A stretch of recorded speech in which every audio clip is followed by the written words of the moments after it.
hospital porters, pride and dignity, stop the New World Order. Welcome to Panwo TV. Well, we now move on to another speaker, and this time it's somebody you'll be familiar with if you watch this channel regularly, because you'll remember my program The Invisibles, my little video I made where I interview and work with Nik Hayes. Well, Nik is speaking, has spoken at the Dreaming Sources conference. And this is a really strange thing, because what Nik has done, he's a ufologist, but what he's done is he's researched UFOs that can't be seen with the naked eye. They don't appear in visible light. They neither radiate nor reflect visible light. This is very, very interesting indeed. But they're still there. They're still a physical presence. And using the right equipment, you can detect them. And in fact, using certain pieces of equipment, for instance Wilhelm Reich and the Orgone NG Cloudbuster, you can even track them. Yes, Nik will explain. So, I hope you enjoy this. I know you will. Well, ladies and gentlemen, how many people here have seen a UFO? Right. Right, but what if not all UFOs are visible to the naked eye? And that's the question. There may be some UFOs out there that we can't see, but they're there. And the fact that we only can see visible light with our eyes means that what we're seeing could be the tip of the iceberg. The man you're about to hear could have the answers to that, because it's his speciality. And his name is Nik Hayes. Give him a round of applause.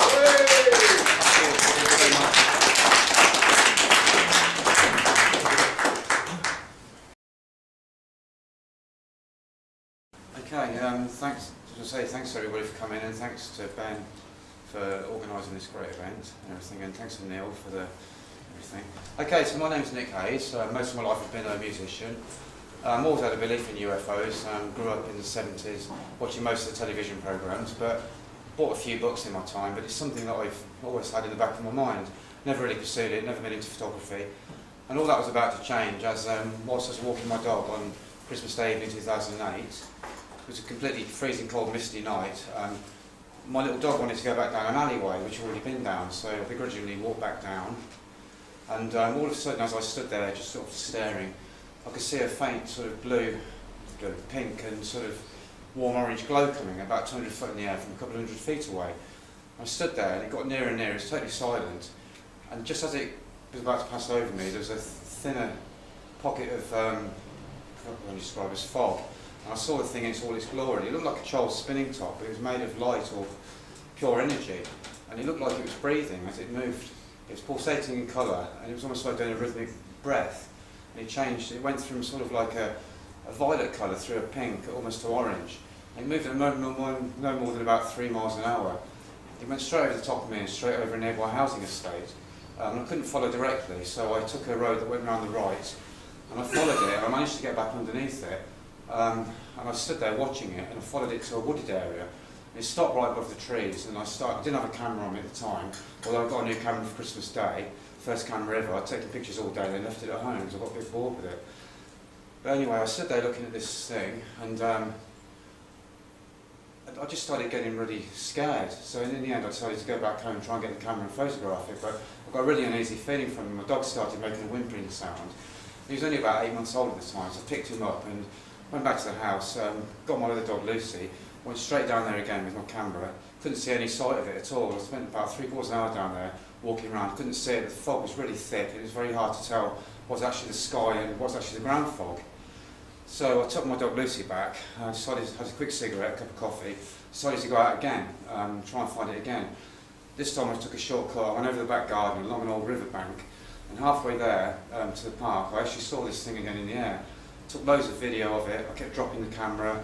Took loads of photographs, couldn't get it in view, total shambles really, but I thought I'd perhaps caught it, so I took the camera back home, and because I didn't have any software for viewing it, woke up the next morning, had a look at it, and I'd caught just one. Everything was really shaky, but I caught one still which actually showed the shape of the object that I saw. I was totally bewildered by this. I always assumed that UFOs were craft and nothing else. I never considered that there could be anything other than craft. This reminded me more of something from the deep ocean, the way it moved across the sky and the way it glowed. It reminded me of a bioluminescent life form that you'd see sort of in the deep dark ocean. So for the next 6 months I spent trawling the internet trying to find something similar. Couldn't find anything that looked remotely like it, but I knew that from then onwards I wanted to photograph UFOs, so I decided to start a quest to photograph UFOs. Didn't know where to start. I was just about to give up when a friend of mine came around the house and told me about a video he'd seen, which features a guy called Trevor James Constable. Now, this is the first time I'd heard of this man, and in this particular documentary, he was talking how he'd gone into the desert in 1957 using a standard camera with infrared film. He'd managed to record UFOs which were invisible, existing in a spectrum invisible to normal human sight. Despite the fact that he found many of the UFOs that he recorded were actually disc-shaped or cigar-shaped, he found they were actually living creatures rather than actual craft, physical nuts and bolts craft. So I began studying Trevor James Constable, and his first book, They Live in the Sky, was written in 1958. It came out. It covers most of his work in the desert. And he wrote a later book, which is what he's more well known for, which is Cosmic Wars of Life. He spent nearly 20 years recording UFOs, just using the infrared, and he caught many of the same sort of types over and over again.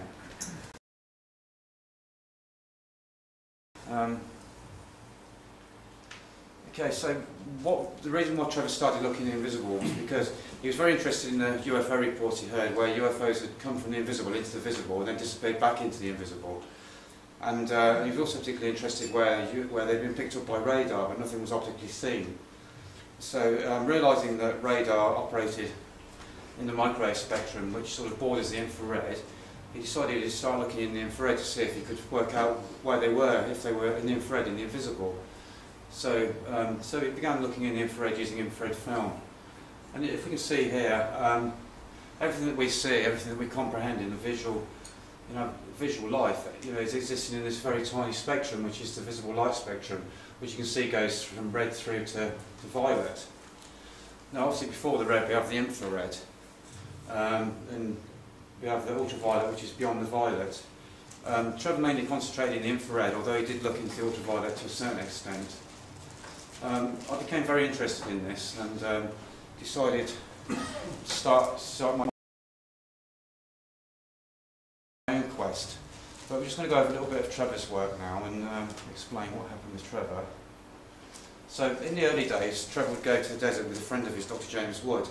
The first problem facing them was how they were going to track the UFOs to their vicinity, obviously because they're invisible, and once they were there, how they were going to recognise they were there.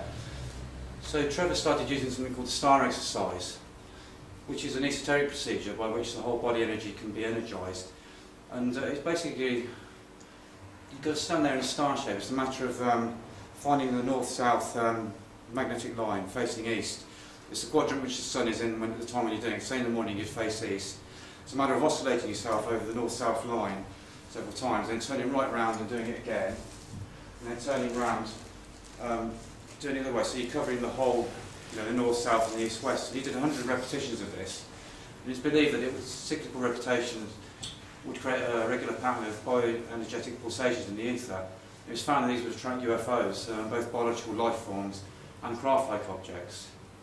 He carried on doing this for almost 10 years, and most of the time he would act as the beacon doing the star exercise, and Dr. James would stand there and shoot with his infrared camera. Trevor would also have an infrared camera around his neck as well to take photographs as well when it was needed. So he carried on for several years doing this, and then he became interested in the work of Dr. Wilhelm Reich, which is basically, he started using the cloudbuster, which is an invention from Dr. Wilhelm Reich, which he used as a weather modification tool. He used it to create rain and other things. And he discovered that the cloudbuster causes differentials in primary energy levels, which appear to underlie the atmospheric movement. Its operation again appears to affect other densities of existence. It tracks UFOs, both biological life forms and craft-like objects. So, so for about 10 years he was using the star exercise, and for about 10 years he was using the cloudbuster.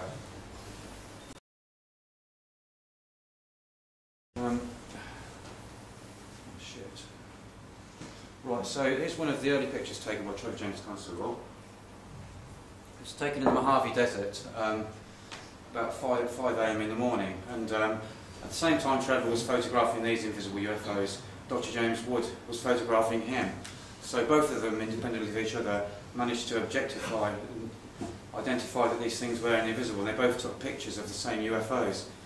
And as with this photograph, many of the UFOs seem to give off a very strange energy, and in many cases it would nullify the emotions rather than reacting with them, is not the case. So often left a black void on the film. And this helps sometimes to reveal an awful lot of detail. This is named as the UFO shower, this particular photograph. There's a whole load of them coming. I think there's about 5 photographs taken by both of them showing the same invisible UFOs. And Trevor found, he used a technique for seeing the invisible, which he learned from in his Navy days.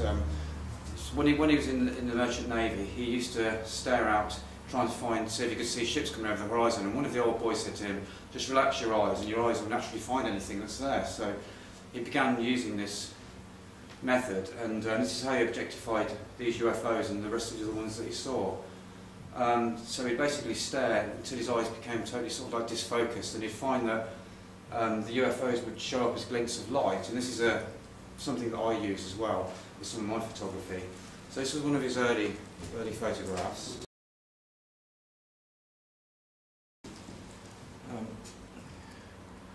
Right, so his next book, The Cosmic Force of Life, he was using the cloudbuster for an attraction method, and these are the sort of things that he captured. This was the first object he captured. This was in 1957, in August.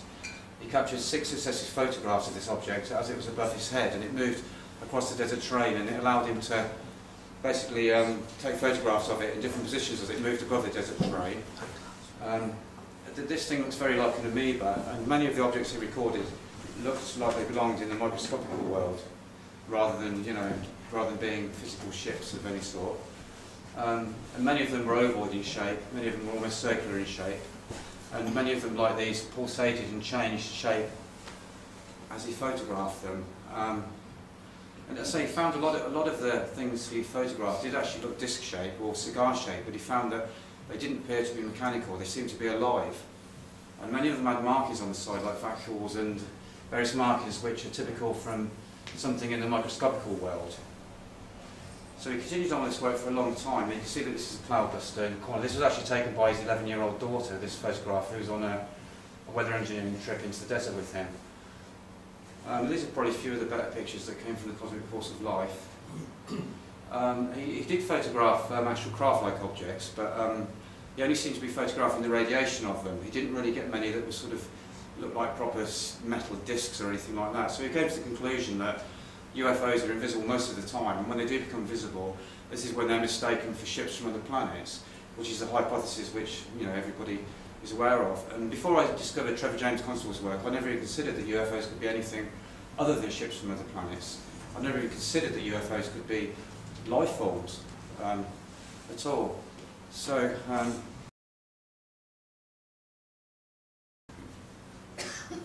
So it's through Trevor James Constable's books that I learned of a group in Italy called the GRCU.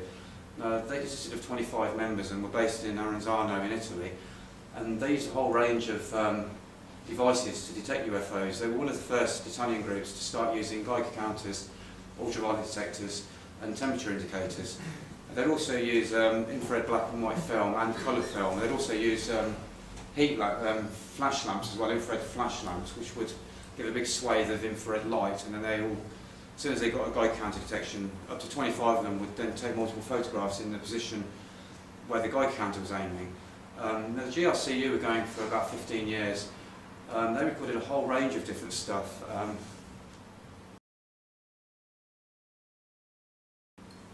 Now this was taken by a GRCU photographer while he's on holiday in Thailand, and it shows a invisible plasmodal UFO, which is very similar to the sort of thing that Trevor James Constable photographed in the desert. This is sort of like a low altitude UFO, which is over Bangkok, Thailand, which is the only photograph taken of it. But this was detected through a Geiger counter. They filmed a lot of things like this, and most of them do seem to be like amoeba type things. But they also photographed a whole load of other things. This was a huge fire that was going on in Arenzano, and the GRCU were there taking loads of photographs. They photographed several pictures of this snake-like object, which was moving from the forested area towards where the GRCU were. And this was taken on black and white infrared film. And there were several photographs taken of it, and in some of the other photographs there's actually amoeba type objects up in the sky as well. So the fire seemed to attract a lot of things, whether it was the energy from the fire, I'm not sure. So they found a whole range of different things.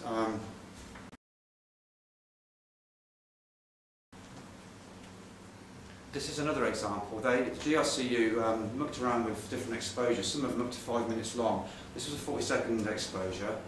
It basically shows plasmoidal, visible plasmoidal forms sort of hatching or coming into our density from an orb shape. So this was taken over 40 seconds. So these things are actually coming out and forming. This is pretty typical of some of the stuff they caught doing long exposures. As you can see with the close-up here, they all seem to look like little ducks or something coming out. Yeah. In 1980, Luciano Bocconi, who was like the head of the GRCU, he released a book which was in Italian only. It was an A4 book, and it was completely packed with photographs, and this is where this is taken from. Unfortunately, it was in Italian only, and there's only about 1,000 made of it. But I managed to track down a copy. It cost me about 350 quid at the time. I had to borrow money to get hold of it, but it was something I really wanted to look at. So the GRCU took the whole UFO thing to another level. They actually recorded entities. Some of the entities had antennae, and they were forming at head height in the woods. And these were filmed using both black and white infrared film and colour infrared film. So there's a whole range of things. So I became interested in, once I found out about Trevor's work and found out about the GRCU, I became very, very interested. So I bought myself a Geiger counter, and through Trevor's work I built myself a cloudbuster as well as an attraction method, and decided to go on and see what I can capture. And I started my work in about 2010.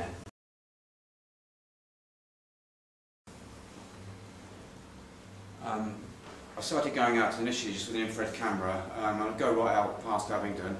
I'd take sometimes 300 or 400 photographs of the sky, and I was noticing now and then that I'd get disc-shaped objects showing up, or even bell-shaped objects.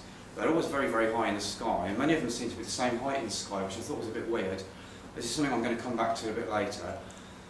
And none of them are really clear enough to, it's good for my own records. I could say, oh look, I've captured something, but there's always that doubt in my head that it wasn't really as clear as it could be. So I began concentrating a bit lower in the sky. Where I live, it's like a sort of part of a nature reserve, and we've got a whole row of trees, and I tend to aim above the trees and try and film a bit lower. I started using a cloudbuster and a Geiger counter.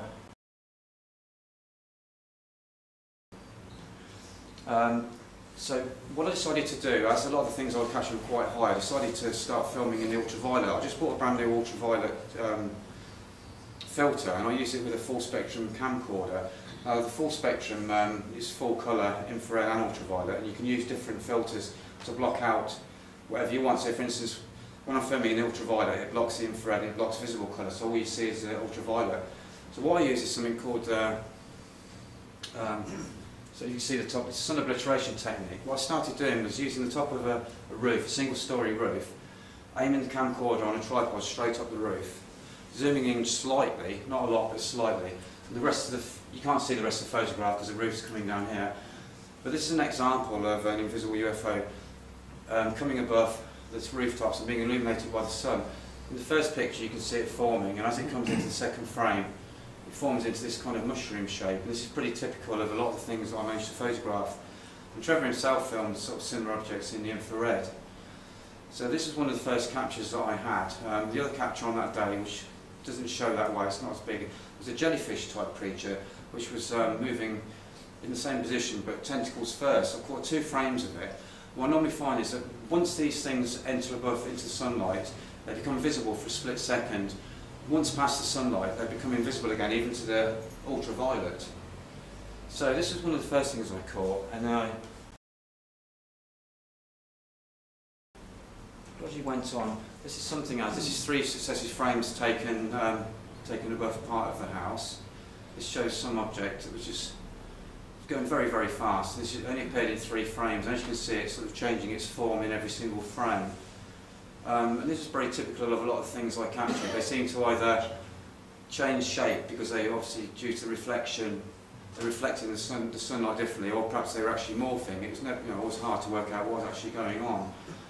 So it's just filmed at 1:15 p.m. and I have filmed similar things to this before, but this is probably by far the best footage. This is the edge of the gutter on the house.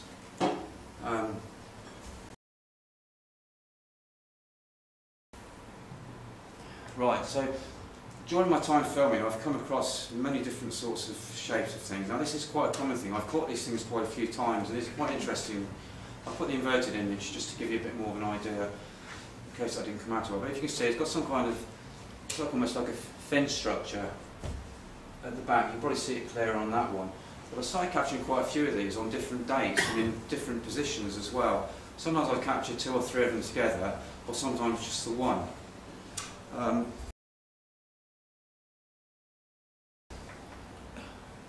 Here's another one of them, and this is sort of seeing it from a totally different angle. And again, you can see the obvious fin type things. And I kind of assumed these were more sort of like a fish-like creature of some sort, rather than being an actual craft. And the fact is that, they're right above the house roof, a bit higher. I mean, it's hard to tell, gauge the actual height, but I tend to think of these more as sort of kind of creatures rather than any kind of a craft or anything. So these are quite common, these particular shapes. I've come across these quite a few times during my work. Here's another one of the stranger ones. This again was caught above the rooftop of one of the extensions on the house. As you can see, this looks very different to anything I've really filmed before. Almost looks like some kind of propeller. And these objects don't really make sense. A lot of them don't make sense at all. And in some photographs I've taken, they've totally changed their form in the next photograph. So it's always hard to know what you're actually capturing. So this was taken in 2013. Right, and this is another strange one that I caught as well. This was 2 subsequent frames. This shows an object going from left to right, again right above the top of the house. In the 3rd frame, the object was completely invisible. Completely invisible. As you can see, it seems to have rod-like, these rod-like things that seem to be sticking out of it. And it also looks like a tin can or something, and it seems to have either plasma or some kind of wing shape around it. And I have filmed several of these type of things before, but this is by far the clearest footage I've ever managed to capture of these things. That was 2014.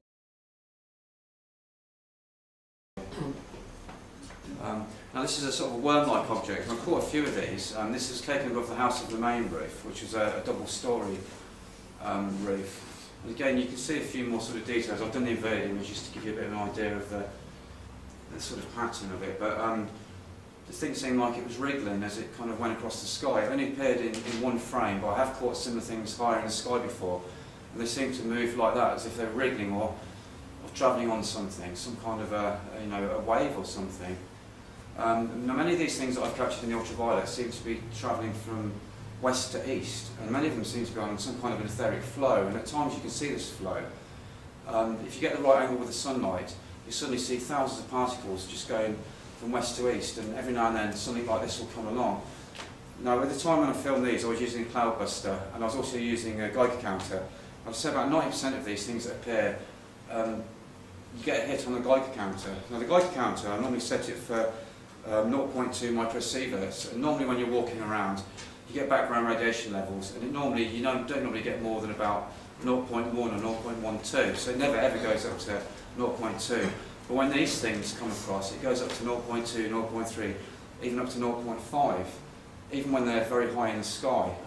It's a definite hit. So I basically always film the direction that I'm using the Geiger counter, and I pay particular interest when they're coming by. If I don't actually see it on the screen, I make a note of where I got the big Geiger counter hit, and then I also have to go back through. This was taken at 50 frames per second, so if you do the mathematics, you'll see that I was filming for 6 or 7 hours a day with sometimes 2 or 3 cameras. It took me nearly 5 years to go through all the footage, and now I have to wear glasses. But so this is pretty. So I found a lot of worm-shaped objects, a lot of spherical objects, a lot of objects that didn't seem to make an awful lot of sense, didn't really fit into anything. Now this is another strange one. This was above the garage roof. if you can see, with the inverted image probably give you a bit more of an idea. It almost looks like it's got a mouth, and it's almost like a fish-like sort of thing. I've only ever caught one of these type before, but I've caught similar things. But this was going from right to left, which is from across that way, even though it looks like it's going that way. And as you can see, you can see the shadow. It seems to have a top bit on it, as if it's kind of got a thickness to it, and it seems to have a mouth that goes right back. So this again, I've got a massive Geiger counter hit when this thing came. And I actually saw this as it was going across the screen, but obviously I saw a bit of a blur. So it's one of my favourite ones, this one. Now here's another one, an actual fish-like form as well.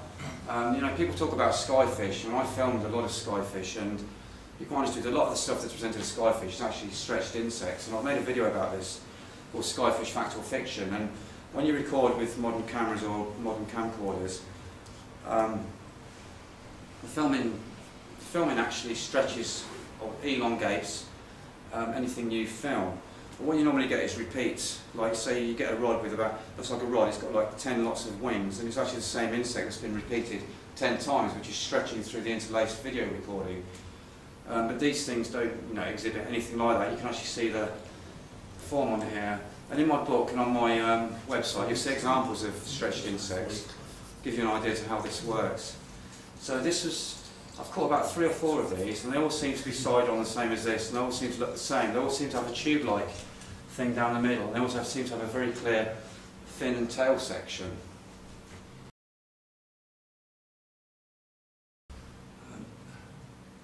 Here's another one. This is one of about 3 stills that were taken. The object was moving across. This is taken above one of the neighbours' houses, and I've blocked the main body of the sun down behind the roof. Now after about 3 or 4 minutes the sun rises, so I have to keep adjusting the camcorder just to keep that sun down below the actual roof line, otherwise you get a whiteout. So this is a strange one. This actually looks more like a fish than any of the ones that I've ever captured. But I captured, I think, 3 or more stills of this particular thing as it was going across. And it seemed to be spinning round and round as it was travelling. It was very weird, it wasn't swimming like a fish. I've continued to catch fish-like things. I've caught about 6 different types of these things, and they all look like fish. They either look like this, or they have clear fin sections.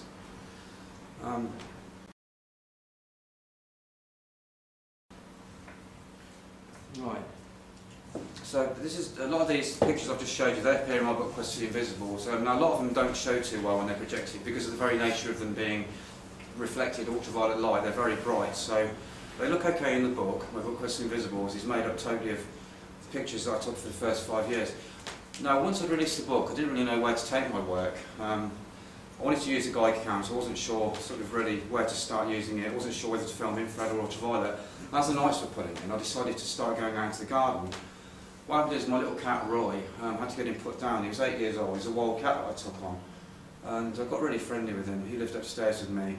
Became very, very friendly, and he died. And basically I went out every single night, set the camera up, and I sat there for an hour or so every night taking photographs. This is like a 1 second exposure. I'll take maybe 100 1-second exposures in total darkness, no light source, no flash, nothing. This was taken in pitch darkness on the edge of the forest. There's no natural light in this at all. And I was asking Roy if he could show me a sign that he was still there. Now that night I put a load of flowers, long stem daisy plants, down onto his grave site, which looked very similar to these actually. But these 2 shots of plasma, or wherever they are, came straight from Roy's grave during the time I was talking, asking him if he could show me a sign that he was still there. I think that particular night I took about 120 photographs, and every photograph was completely dark, nothing in it at all. And this was the only one that actually came out with anything on it. So I thought, oh right, and at the same time I'd got a massive Geiger counter hit, and I kept getting multiple Geiger counter hits. So I thought, oh right, perhaps there's something in this. So I carried on going to my cat's grave for nearly 2 months. I'd go out every night and I'd sit there talking to him. I must have took about 1,000 photographs in about 6 months, and I only ever got 2 photographs of anything in. Now the next photograph. Okay, this was taken in pitch darkness. This is Roy's grave. There's no light source in this at all. It's taken in total complete darkness. It's a 15-second exposure. As you can see, the whole grave area is lit up, and this has come out from the grave. You've got a whole load of stuff going on here. You've got a strange thing you can't really see here, but it's actually like a half, it's almost like a half tree, half human thing. And it's got like a face and a nose on it, but it doesn't come across very well on here. But this is the main entity that came out of my cat's grave. You know, you can almost see like scales on it, like shimmering scales. You know, and whether this is the spirit of my cat or something else, I really don't know. Because at the time I was very upset and a lot of strange things going on, and I was wondering whether, you know, there might be some malevolent force taking advantage of my mental state at the time, obviously making things appear. So this was taken in total darkness, 15-second exposure. I sat there permanently just pressing it, 15 seconds, 15 seconds, 15 seconds, 15 seconds, and this was the only picture I got from that whole night's work. I think this was taken about a month after the first one that I showed you that came out of the gravesite. So I knew then and there that you know, Geiger counters could detect the invisible, and I also knew that, you know, there was a lot more going on than just stuff in the sky. So I started going out every single night with a Geiger counter, going into the garden, taking my dogs out, always have a Geiger counter, always have an infrared camera on me.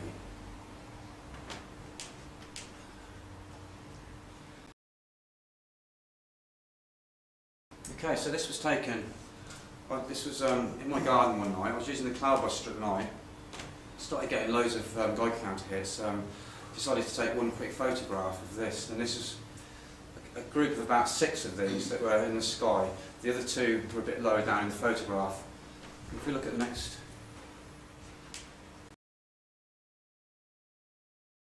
gives you a bit more detail. As you can see, it's got a luminous corona on it, and this one you can see some kind of a trail coming from it. Now this was 1/60th of a second, no flash, taken in complete darkness again. I took about 20 photographs this night, and I think these came out just on the one photograph. As you can see, you know, they were quite a height. I think it measured, I think I got a 0.3 microsievert hit on the Geiger counter. So basically, as soon as the Geiger counter, I can hold the Geiger counter in one hand. I have the camera on the tripod, and wherever I get the hit from, I'll basically take the photos in that direction, whether it be up in the air, straight ahead, or wherever. Most of the time I don't catch anything, but this particular night I managed to capture these, which I thought was quite interesting. So it got me more and more into it, and I thought, you know, there's a lot more stuff out there. I'm just going to go out every night with a Geiger counter. So that's what I did for a whole year.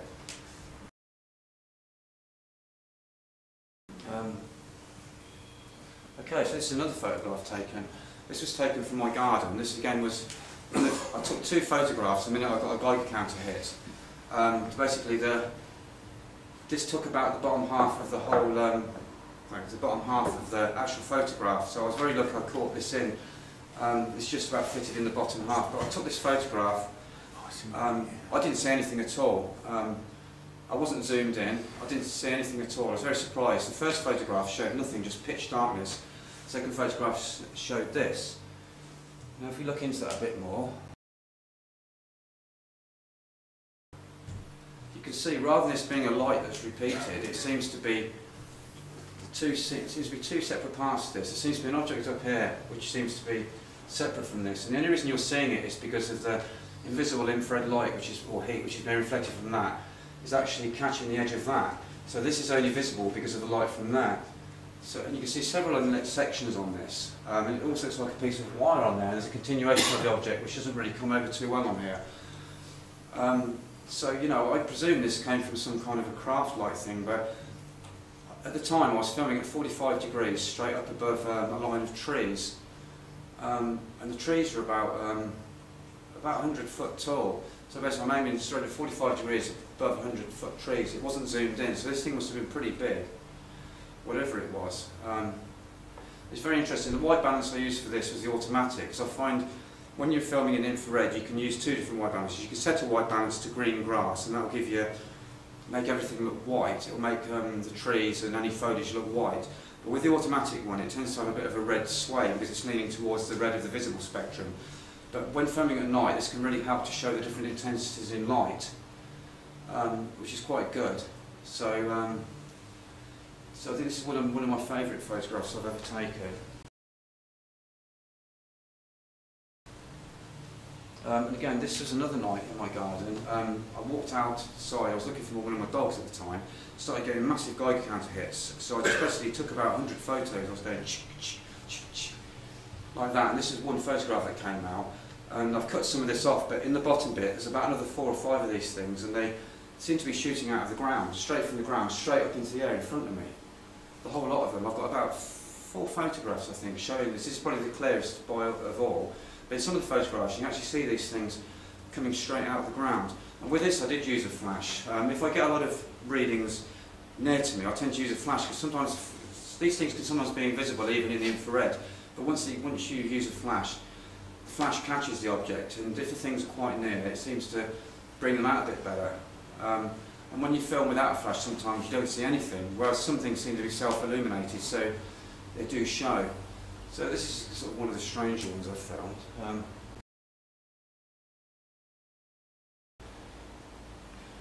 Now this is another one. I started doing some what's called summoning. I don't know if you have heard this summoning that people are doing. Telepathic communication with these things. Now I always believed you could do something like that, but I started going out, sort of like staring at the sky, clearing my head, and then basically asking in my mind, is there anything there? Are there any sky creatures, benevolent sky creatures, or any entities that could show themselves to me, please, you know, in the infrared? And sometimes these things do show in the visible, but this was actually in the infrared. I got a huge Geiger counter hit and started taking a whole load of photographs, and this came out in one of the photographs. This was just above my roof house. There actually is a TV aerial there, which you probably can't see very well, but the top of my house roof is about there, and there's a TV aerial there. And this thing seemed to have moved down from the sky and come down above my house. I took a few more photographs, but this was by far the clearest sort of thing that I filmed at the time. It's very strange, but I did this for a couple of months. I'd go out walking the dogs, and I'd sort of ask if there was anything there and if anything would appear. And very often, balloon-like objects would appear in the sky, and they'd come down. And I had a little bit of mirror, and what I'd do is I'd flash to them in the daytime, and they'd flash back, and they'd come right across the house. And then all of a sudden, I started getting strange things happening in my house. Ornaments started getting moved. The dogs started barking and following something around the room, and it got quite scary. The doors would slam, and the doors would knock early in the hours in the morning. And there's no way anyone could even get into our garden because we've got like electric gate. But my sister started noticing strange things happening, and it was very, very weird.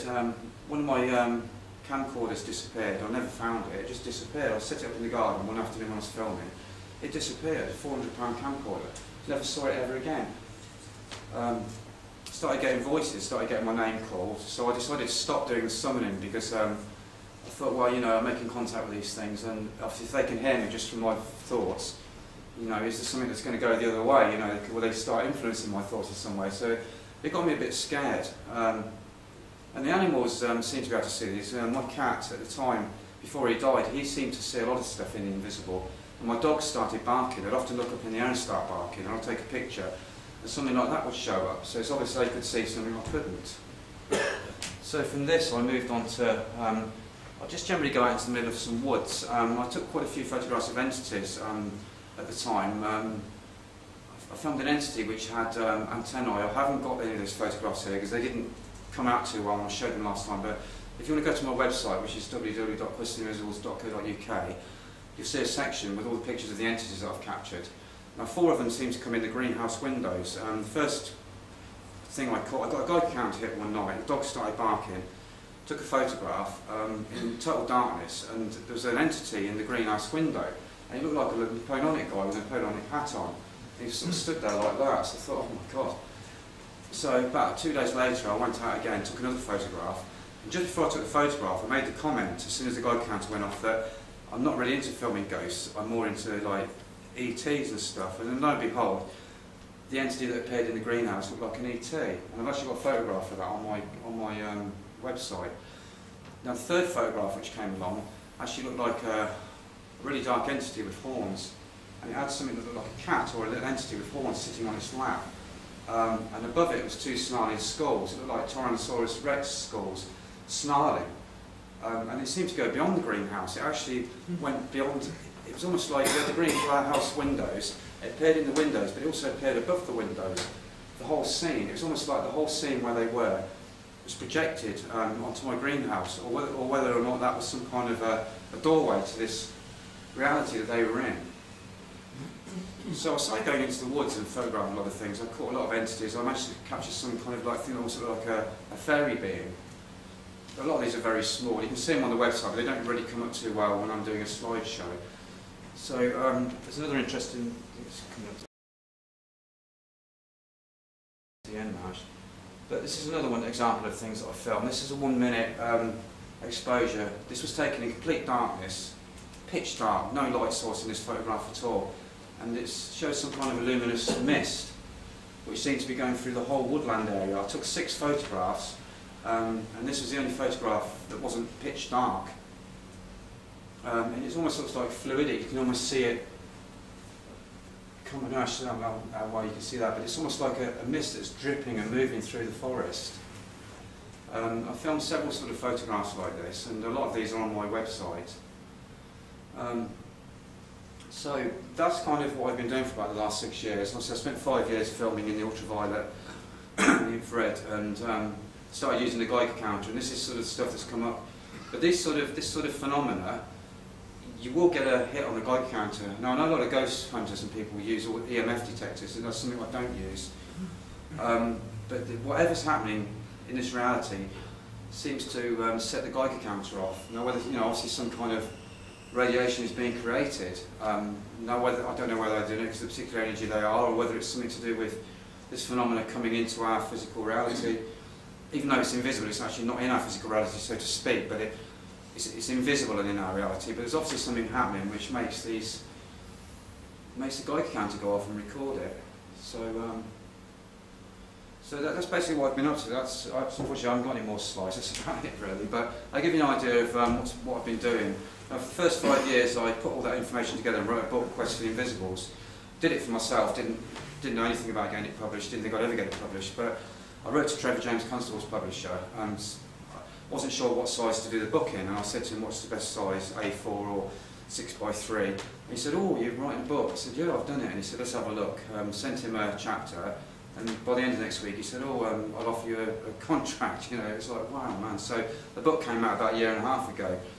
So this is why I'm up here doing the talks. This is only my second talk that I've done. I thought it'd give you a good idea of sort of what I've been up to over the years. But there's a lot more than just this. Obviously, the book contains a lot more photographs, and I've also got a website which has got a load more photographs. I've also got a YouTube site which you can see videos of some of this stuff flying through the sky as well. I've got footage of these fish-like forms that I call the spinning jennies. They seem to be like a flatfish, and rather than swimming through the air, what they do, they bend their bodies, head down, and they spin their tail and their wings like a helicopter. And I've filmed whole groups of these things moving across the treetops. And when you look at the stills, you can see they're like a fish-shaped form, a little bit like a manta ray. Now another form that I've also filmed as well is what I call the plasmatic gliders, and these basically look like a piece of paper, and they fly in a V shape like that, or just as a piece of paper. And I've filmed quite a lot of these, and on my video, one of my video that I've done on the Quest for the Invisibles YouTube site, it's called Spinning Jennies and Plasmatic Gliders. You can see footage of these things, and several bits of footage showing them moving above the treetops. But unfortunately, it doesn't really show too well in a projection, because the fact by their very nature that they're infrared and they're sort of strongly reflecting the sun, it makes them very, very bright. So they're not really that suitable for sort of showing as a film show, so I would have done it. So, but there's a whole lot of stuff out there existing, I believe, different levels going on around us all the time, and I believe some of these things are actually conscious. Some of these things seem to show up, and I found from doing the summoning, or even just suggestion of wanting to see something, I believe that some of these things will come through, and they know that you're looking. Especially the craft-like things, they seem to know that you want to see something, and they'll make sure you see it. So that's about it for the pictures and everything. And I've got a couple of so I use an infrared camera most of the time, which is a 720 nanometer infrared filtering now. So that basically blocks everything apart from a small part of the red of the visible spectrum, and then it lets the infrared in. So I always find it handy sometimes to have a little bit of the visible light spectrum in, because if you're taking footage at night, it will see a little bit of the normal light that comes from street lights and stuff, and also if the moon's shining, it'll give you a bit more of light. If you're filming in something like using 780 nanometer infrared filter, you won't get any natural light coming in, and it can make it very dark. So when you take a photo of something, it's not in any context, and especially at night, you know, it's good to have other things coming in.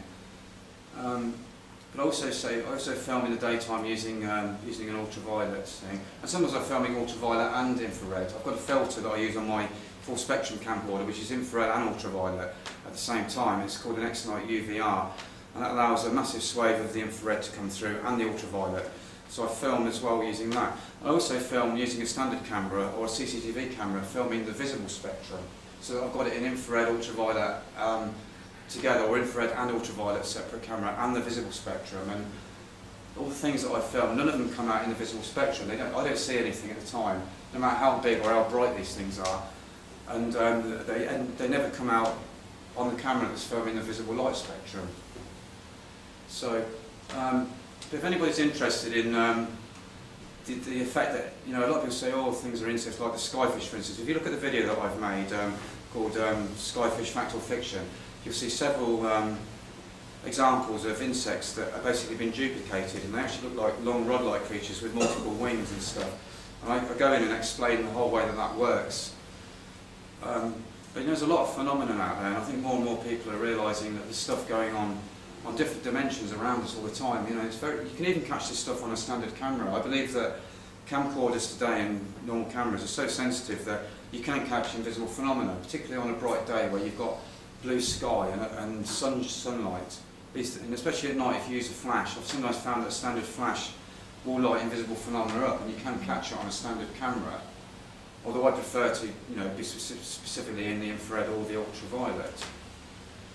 So, right, that's about it for that bit. So, is there any questions anyone wants to ask?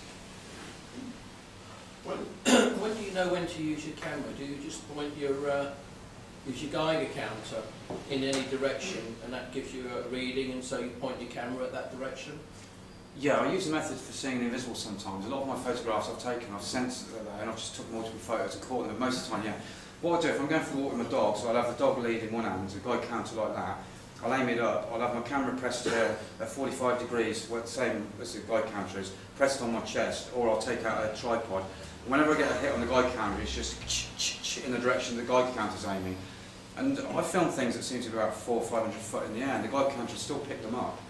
But these things seem to move very fast. But I've had reactions in the house. I've filmed stuff actually in my house, shadowy beings, and I've got a really weird feeling one day. And I turned around, suddenly took a photograph.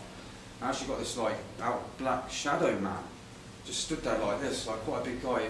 I didn't see nothing at all, but it was just like a really horrible looking shadow figure, just sort of stood there, like he was like looking at me. So, but yeah, I use a Geiger counter all the time. I've always got a Geiger counter. It's probably the first time I've come out today without a Geiger counter and an infrared camera on me. But when I set up in my garden, I basically use I use a CCTV camera to film the scene in normal light. I use a tripod with a camcorder on it. And obviously I sometimes use the infrared camera in movie mode, or I use it just to take separate photographs. But very often I'll just go around the garden filming, and I use a cloudbuster as well. I often point the cloudbuster above the trees. I set the cameras up aiming exactly where the cloudbuster's going, and then I sort of stand there with the Geiger counter, so I'm pretty much aiming the same way. So if I turn around and start getting hits that way, I'm a bit lumbered unless I grab the camera and quickly turn around. But most of the time I don't catch anything, I'll be quite honest with you. Most of the time I'm not quick enough. And I found that a lot of these things at night, some of them are self-illuminated, and they will appear in the infrared. They seem to be the right light source, like a few of the things I've shown you here. But a lot of the time they're not. They rely on something to light them up. Either the sunshine in the daytime reflecting off them, either infrared or ultraviolet, or the fact that we use a flash, and that seems to be enough to light them up, or light the area up around them to make them appear. So it's not easy. It's not easy. I mean, the pictures in my book took me 5 years. I mean, I was out perhaps about 3 or 4 days a week. I was filming for 7 hours. I was filming in the infrared, normal camera, and in the ultraviolet. And I had to go back through all that footage. You know, I was sitting there for 8 hours a day, filming at 50 frames a second, and some of it's 25 frames a second, some of it's 50. You're talking hundreds of thousands of frames, and these things are only appearing on one frame. I knew roughly where to look, because when I got a Geiger counter hit, if I was sitting in the garden, I'd make a note at the time of where it happened, so I'd go back to that time and I'd generally see it. But sometimes I was lucky enough to see the things actually coming by on the viewing screen. Because what I generally do is sit down. I've got like a roof, and the roof comes down to about here, about that height, so I set the camcorder up, aiming straight up the roof, and I'll basically sit on a chair. I'll have the viewing thing on the camcorder there, so I'll be able to see the roof with my eyes and see what's going on the camcorder. And it's very strange when you don't see nothing, but you get a guide counter hit and you see something go by on the screen because you're not actually seeing anything yourself. And there's one bit of footage you can see on my Quest of the Invisibles YouTube site. These things called the plasmatic gliders. I was out there with my sister, and I was just about to pack up for the day, and I was just actually looking around, and I was looking up into the air, and I saw this thing coming towards me, and I had to go back like that to keep it in view. And I actually filmed it coming towards me, and it flies right towards me, but of course I couldn't see it with my own eyes. I was having to rely on just what I could see in the actual camera. But there's a few other things I've filmed as well. A couple of times I've been filming, and I've noticed something really high in the sky, and I've zoomed in, and it's been like an egg shape. You can see this film called Visible UFO, and you can see that on my Quest for the Invisibles YouTube site. I managed to zoom in, and this object was like an egg, and it had two like radar dishes coming out the side of it. Really strange. And as I zoomed into it, it turned round, and as it turned round, it wasn't egg-shaped, it was tear-shaped. And then by the time it turned all the way around, it looked completely different, and you couldn't even see the radar dishes. It seemed to change. It's almost like it knew I was watching it. At the time, I managed to film it perhaps for about 10 seconds, and I've got the video on the YouTube site. I've slowed it down, then slowed it down again, and slowed it down. But there's some very strange things up there in the sky, and there's some very strange things, you know, all around you. And the more you open yourself up to the invisible, the more it seems to open itself up to you, and the more you seem to be able to sense that these things are around. And unfortunately, there doesn't seem to be a way to shut the door. Once you kind of get into this, you know, you seem to be susceptible to it all the time. And I'll often see things like that. I'll be like that in the room, I think I see someone walking by me or something, but you know. So I tend not to have the glide counter on in the room. I've taken it out from my room. I need a bit of space, you know, for myself really. But I'm out every night. Every night I walk the dogs 2 or 3 times. I have a glide counter in one hand, infrared camera. Goes off a few times, take photos. Normally I don't capture anything, but now and then I get quite lucky, you know, and capture some of the stuff that I've shown you tonight. So that's pretty much summed up the stuff that I've taken, really. What is that picture, Nick? What is that picture? That's a picture of an invisible mist that seems to come through the woods. I took a whole load of photographs in pitch dark, and every photo was pitch dark apart from this one. The Geiger counter went off. I got a hit of about 0.5 microsieverts per hour. I took a whole load of photographs, and then when I got them back, only this photograph showed this. The rest of them was just pitch dark. There's no light source in this at all. I tend to not use any light source. I film in pitch dark.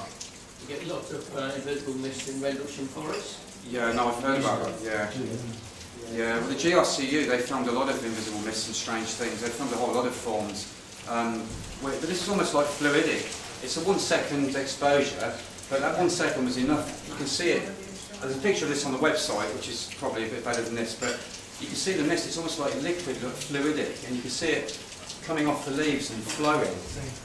But it seems to be its own light source. Looks like an energetic stream as it comes up. Yeah, definitely, yeah. I was going to say, you know, the ethereal stream you talked about. Oh yeah. Do you know anything about that? About its composition or anything? No, well, I first heard about the etheric flow in Trevor James Constable's book. They talked about an etheric flow which went from west to east, and a lot of those things that I've showed you, the fish-like forms, they're on a rooftop which went from west to east. And I kept thinking, why are they always going that way? I thought that's really weird. How much water content's in there? Well, what I've noticed is when I get the sun at a certain angle and I put the camera up, I've noticed that all of a sudden when the sunlight hits a certain angle, you see all these particles going, and it's almost like a sea of particles, and these things come along on that sea, moving really, really fast. Now and then you get things going from left to right, but most of the time, say 99% of the things I filmed in the in the ultraviolet, seem to be moving on this west to east flow. Whereas when I film in the infrared, I've not noticed this flow in the infrared, I've only noticed it in the ultraviolet. There's a definite west to east flow, and these things seem to be swimming on that flow.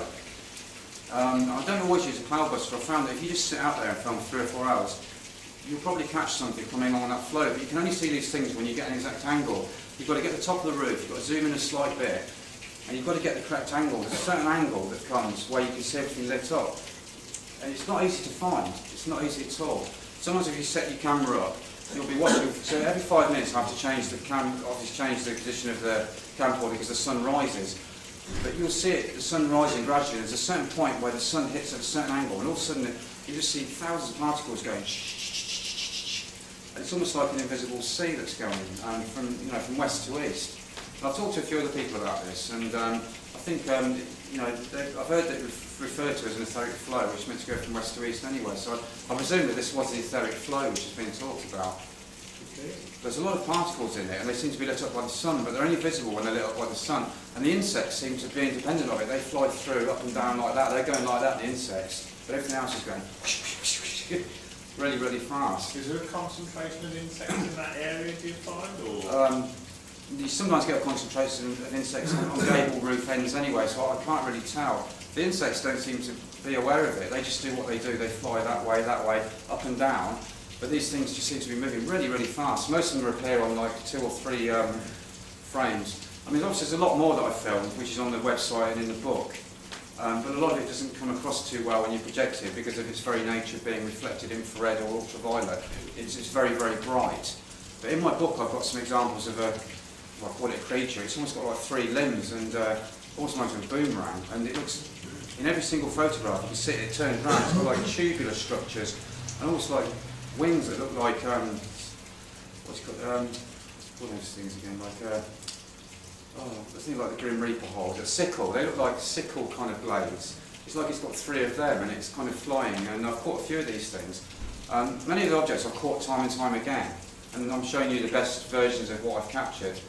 So it seems that there are quite a few of the similar things that are there. They seem to be repeated over and over again. I'm getting the same things quite often, whereas some things I don't ever see again. I just get like a one-off version of it. Sorry? Are they emitting radio waves? I don't know because I've got no way of detecting radio waves. They seem to be emitting something that affects a Geiger counter. Some kind of no, it won't be. No, it doesn't pick up on radio waves, Geiger counter. No, but I'm sure they are because people use EMF detectors. Some things do give off radio waves, but the only detector I've got is a Geiger counter. And you know, I've walked around the Geiger counter for years, so I know roughly what the reading should be. But I've set it quite double what it should be, and when I get a quick, obviously I've had to turn it on so it's a vibratory thing. Otherwise, I'll be walking down the street and everyone's looking around at me, wondering what I'm up to and that, you know. But you have telepathic contact with them. Say again? You mentioned that you had telepathic contact. Yeah, I made telepathic contact for a period of 2 months. I would go out into the garden and I'd stare up into the sky.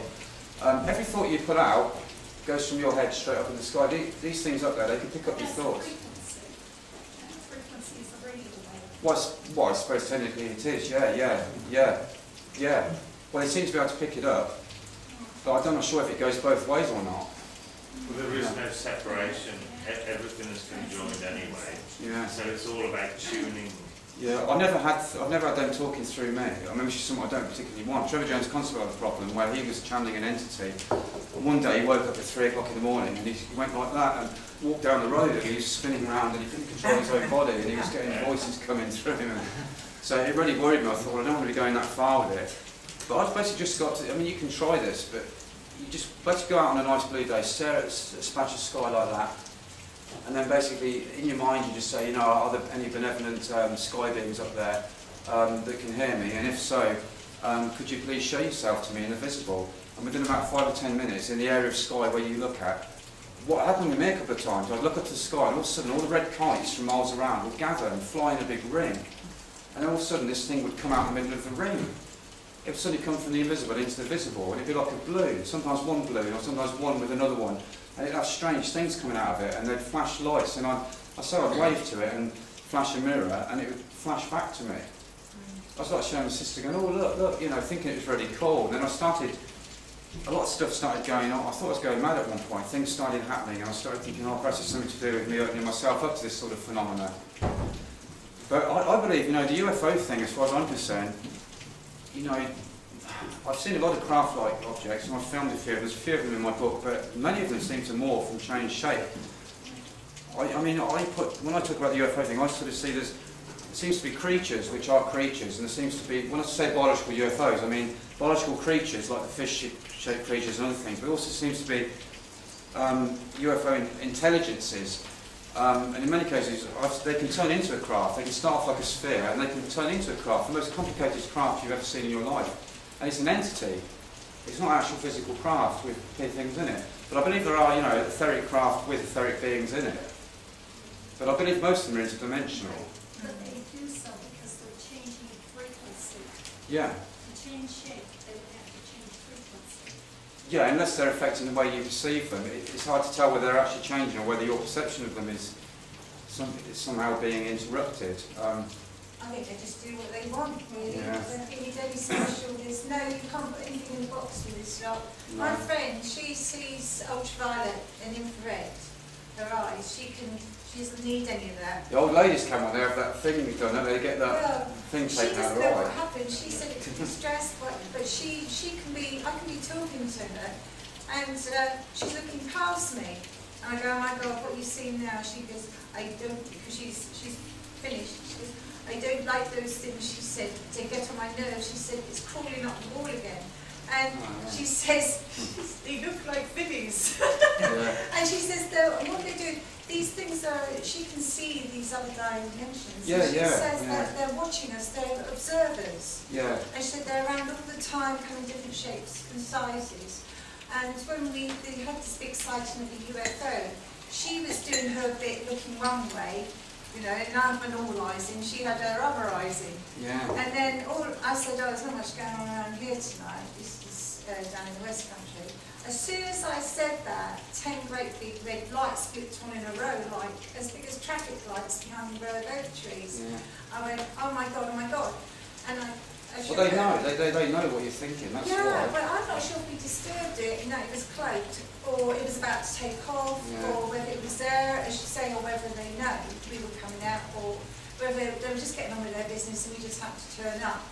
And they just decided to turn I think we're living in a multi-dimensional thing. I mean, obviously we're already seeing individual light spectrums, things outside this, but I think the more you train your eyes, the more you can detect these things. But she was looking that way, she couldn't, I said, how can you miss it's a rough day, Yeah. like 5 Well, I've heard of a lot of women, old I women said, have put your having normal eyes back in. Yeah. Well, there's been a lot of cases where women have had cataracts removed, old ladies, Yeah. and when they remove some part of the lens, they can all of a sudden see ultraviolet.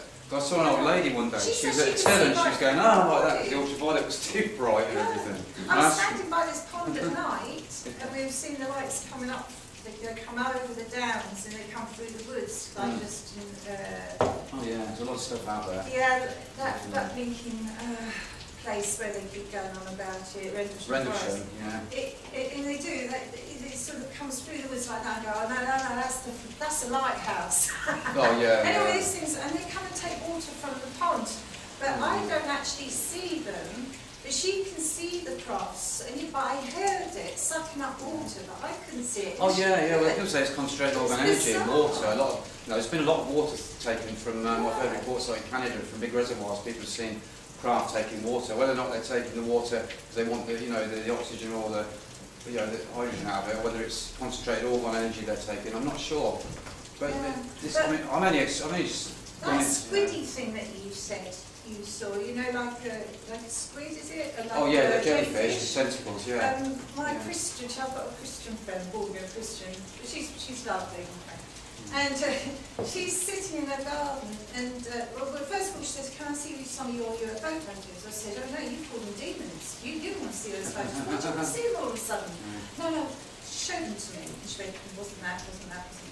She said, so I said, what happened? So she's sitting in the garden in Surrey, having a cup of tea with her husband. It's a sunny evening, about 7 or so, and she said, all of a sudden, she said, this jellyfish, really large thing type thing, just floated into the garden, where the garden shed was and the other side of the garden was. It stopped bang in the middle, but it's a long, thin garden.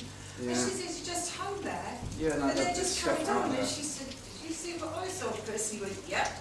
It's a matter of perception. A lot of it's a matter of perception. But you I never kind seen of, that. I've seen things that and somebody else hasn't seen it. which is a weird thing. It's all to do with your personal perception, a lot of it. But I believe there's like multi-dimensions going on at the same time. And obviously, we're caught in the visible light spectrum from, reflected light going from red through to violet. And obviously, you've got everything beyond the violet, ultraviolet. You've got everything that's existing in before the red. And it's a very small part that we actually see our visible light spectrum. I think it's 2.5% of the total electromagnetic spectrum that we perceive, and all our whole reality, which is basically being decoded by our bodies. Everything we see is being decoded, within the visible light spectrum. But did the Japanese get done? Because they had infrared on the Sure, camera. someone wants to ask a question there. Just Oh, talking sorry, about I'm that. getting ahead, right. Is there any reason why we don't bump into them? It's probably a good idea we don't, because every time you got the shops, you'd be ducking and diving. Yeah, but is it just because it's like you said, it's the way we decode it in reality? Sort of? I suspect so, yeah. Well, yeah, I suspect so. I mean, a lot of the things I record in the infrared and the ultraviolet, which is in the invisible, they're actually only visible in the invisible when they're reflecting light. So they're not always visible in the infrared or ultraviolet. So they're in another realm, but they're actually figuring in the infrared or ultraviolet when they're reflecting or if they're self-illumined. So can they see us then? I don't know the entities. I suspect that the entities can, because every time I walked in front of the greenhouse window, the Geiger counter would go off and I'd go, and this thing would be stood there, like, looking at me. So, Well, ladies and gentlemen, sorry. so that was really interesting. Thanks, Nick. Thank you Sorry very it's a much. bit short and that, but it's just like, there's a lot of photos I couldn't really show because they didn't come up too well last time. You did a really good job. That was really interesting stuff. Now, tomorrow, you're going to be here tomorrow. So I know some of you are leaving us, which is a shame for those of you who are only here for one day. The rest of you, I'll see you back here tomorrow. But give Nick a round of applause.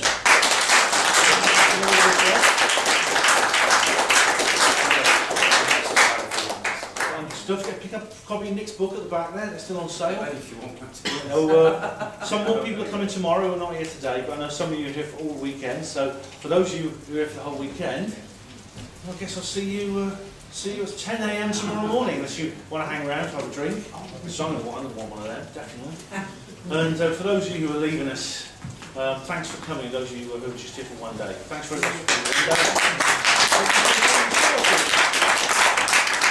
Thank you, Ben, and lovely friend Ian. Lovely day. Thanks for all your part. Yeah. And you, my friend, over there. Cheers, Ben. All right, Sean. Yeah, no problem. Yeah. Take care,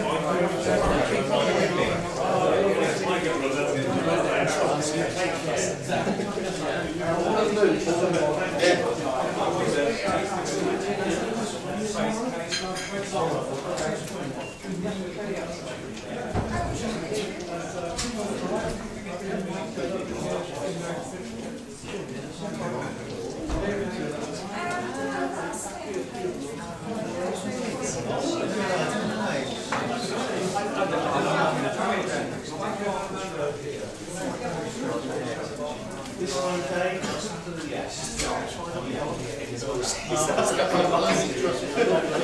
That's the time. Right, down Longwood Street, take the dog like that.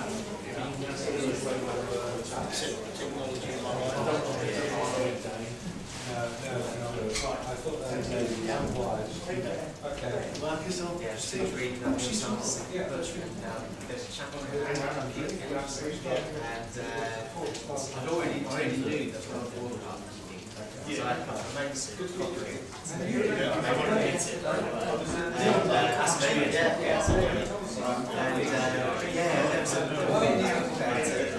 about how they apply psychology in their life.